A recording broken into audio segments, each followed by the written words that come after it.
నిన్ను విడిచి ఎటు పోదును, నీవే నా ఆశ్రయపురము. ఎప్పటికీ ఎరుగనైతిని నీ కుమారుడను నేనని,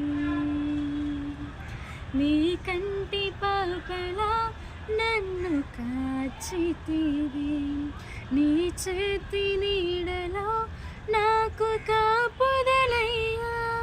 నీ కంటి రెప్పలా నన్ను కాచితివి, నీ చేతి నీడలో నాకు కాపుదలయ్యా.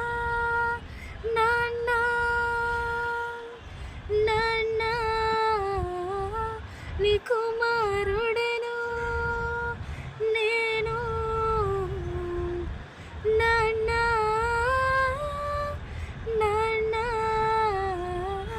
నీ కుమార్తెను నేను, నీ కనుపా